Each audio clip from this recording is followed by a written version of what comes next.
Okay, so in this video I share with you hands-on or my first impressions of the all-new Samsung Galaxy Z Flip 4. What I have here is the special edition. I made this color myself. I turned it into this beautiful looking thing here. Let's go ahead and jump in. First things first, as you will notice, I have kind of a special edition going here. What I have here is a gold mixed with olive and then black there.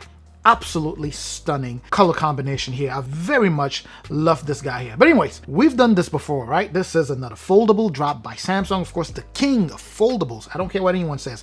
Tons of people out there saying, well, you know, there are foldables out there, blah, blah, blah. No one is able to be as consistent when it comes down to dropping foldables that are reliable, of course, like Samsung, at least in the American market. I know if we go, you know, beyond the US, you might be able to find other foldables out there. But in terms of just turning or making foldables mainstream, Samsung is the king. I don't think anyone out there can deny that. But anyway, so starting off with just the looks of it, it looks pretty much the same as last year. Some slight differences here and there, nothing necessarily, you know, noticeable. Same as it was the case with the Galaxy Z Fold 4 here.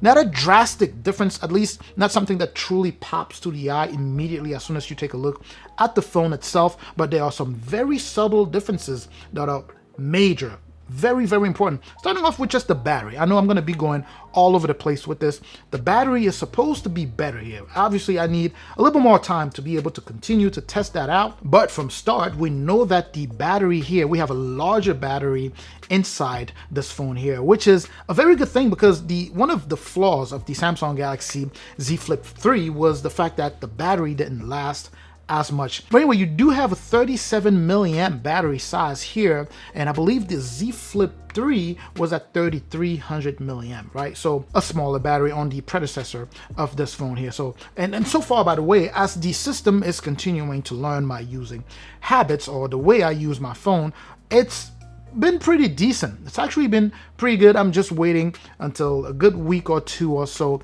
down the line before I can share with you what battery is like. So I'm not going to dwell on that too long. Now, in terms of just the size of the phone, it's the same as what we've seen in the past there. 6.7 inches for that very tall display that you see there. It feels narrow and tall. It's the same size as a typical regular phone, but just because the phone itself is taller, it seems like it's narrow. Still that Super AMOLED display here, and the resolution is 1080 by 2640. I could be wrong with that, but you know, in terms of image or picture quality, beautiful. Of course, 120 hertz refresh rate. It does support 120 hertz refresh rate here, so as you would imagine, picture quality, or whether you're navigating on a phone like this that is tall, you know, almost the size of a tablet in terms of just height, it's nice to have something that, you know, offers very smooth scrolling, right? And you get that out of the Z Flip 4 here. And just like it is the case with the Samsung Galaxy Z Fold 4, the Z Flip 4 here is loaded with Qualcomm's latest Snapdragon 8 Plus Gen 1. Of course, that's a chipset along with the processor. All of that processing power gives you not only something that's a lot more efficient, but it goes easy on that battery. So not only do you get a larger battery, but you get processing power that's very well managed to go easy on the battery. And again, just like I said earlier, Samsung is truly turning these foldables, you know, it's really making them mainstream, right? Because you have this, that's going to last you as long as, let's say, an iPhone or, you know, Samsung Galaxy S20, whatever. So they're trying to make it so mainstream so that when you go to buy your phone, you don't have anything to nitpick anymore when it comes down to foldable. It would just be like, okay, which one do I like? Because they will last as long as your typical regular traditional phone, and it would offer, you know, the same amount of power. It would offer all of the flagship specs that you would find on things like the iPhone 13, 14 Pro and all that good stuff, or the Galaxy S22, S23, all of that good stuff. That's the main goal. Same with the cameras. They're set to also offer you great camera quality, right? So in the wise words of my main man RJ there, Samsung is truly winning at this point. Now, even though it's loaded, of course, with all of that power, it still is, I'm not going to say it's limited, right? So if you buy this phone, I personally feel it's not made to be a productivity phone to the extent of the Samsung Galaxy S22 Ultra, for example, right? You know, Samsung Galaxy S22 Ultra does offer Samsung DeX, which makes you crazy productive. You can be productive on this phone for sure, but I feel it's not made for productivity. It's made to be cool and fancy and really be on the edge of technology, right? And you also get just the benefit of having a lot of flagship features loaded in this phone right here. Now, even though it's not made for productivity, again, like I said, it's still offering you a battery that's going to last you a good minute. Like I just said, they're offering you flagship features like all of these amazing cameras that you have. Samsung makes amazing camera, top-notch cameras. What you have here is really cool. And not only that, you can also turn the camera on in a way where you use the main camera for selfies, literally using the smaller screen here and be able to take pictures. It's so cool to see that. Now, one of the reasons I'm saying that this guy's not made for productivity is simply because Samsung still will not let this phone support Samsung DeX.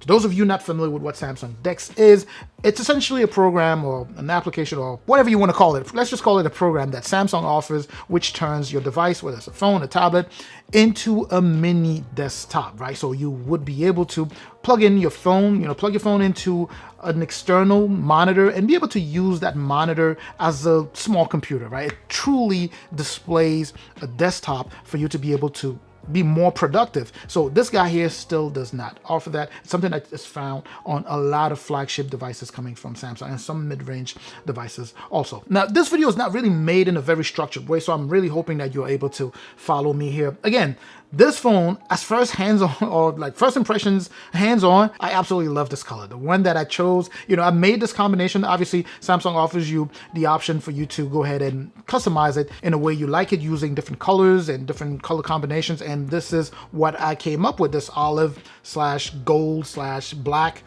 Just looks so beautiful.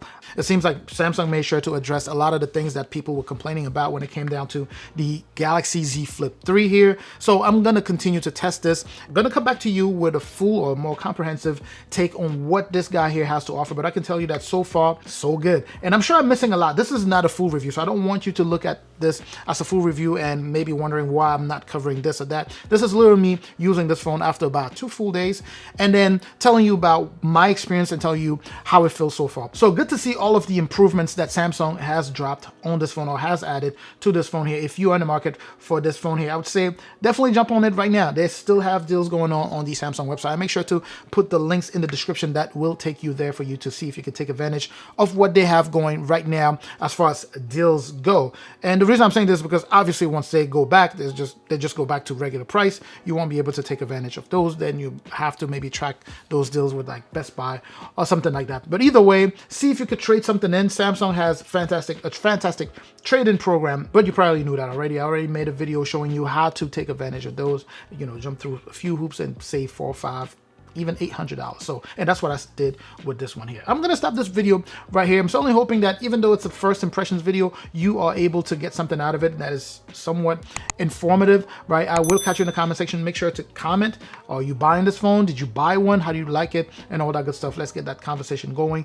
I'm going to catch you in that comment section. Make sure to share also this video with anyone you know is interested or is in the market for this phone here. Make sure to like, subscribe, of course. I will catch you in the comment section. I'm also going to catch you in the next video. Up until that next video, of course, as always, stay safe out there.